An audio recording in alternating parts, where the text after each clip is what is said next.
ఈసారి ఢిల్లీ క్యాపిటల్ చాలా స్ట్రాంగ్ అనిపిస్తుంది. ఈసారి కేఎల్ రాహుల్ని 14 కోట్లకు కొన్నారు. అలాగే మిచ్చల్ స్టార్క్ని 11 కోట్ల 75 లక్షలు కొన్నారు. టీ నటరాజ్ని 10 కోట్ల 75 లక్షలు కొన్నారు. జేక్ ఫ్రేసర్ని 9 కోట్లకు కొన్నారు. హరీ బ్రూక్ని 6 కోట్ల 25 లక్షలు కొన్నారు. అశుతోష్ శర్మని 3 కోట్ల 80 లక్షలకు కొన్నారు.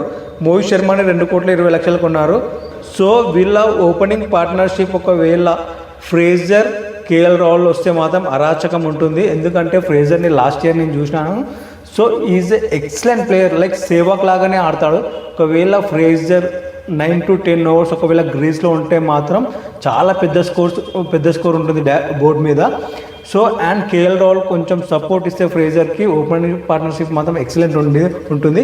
సో 1 డౌన్లో అభిషేక్ పోరాల్, అలాగే 4th ప్లేస్లో హరీ బ్రూక్, 5th ప్లేస్లో ట్రిస్టన్ స్టబ్స్, 6th ప్లేస్లో అక్షర్ పటేల్, 7th ప్లేస్లో అశుతోష్ శర్మ, 8th ప్లేస్లో మిచ్చల్ స్టార్క్ గురించి అందరికి తెలిసిన విషయమే. World number 1 bowler, Australian bowler ఇతను. కుల్దీప్ యాదవ్, అలాగే నటరాజన్ యార్కర్ స్పెషలిస్ట్ ఇతను.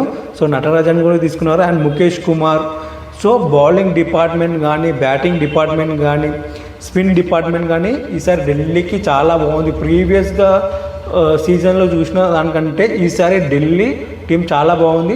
సో మనం చూడాల్సింది ఏంటంటే ప్లే ఆఫ్స్ వరకు వెళ్తుందా లేదా అనేది చూడాలి మనము. సో వీళ్ళు కరెక్ట్గా బౌలింగ్ ఆర్డర్ని కరెక్ట్ యూజ్ చేసుకుంటే ప్లే ఆఫ్ దాకా వెళ్ళే ఛాన్సెస్ ఉంది. సో దీనిలో నాకు నచ్చిన ప్లేయర్ అయితే KL Rahul and Fraser. So మీకు నచ్చిన ప్లేయర్ ఎవరో కామెంట్ బాక్స్లో కామెంట్ చేయండి.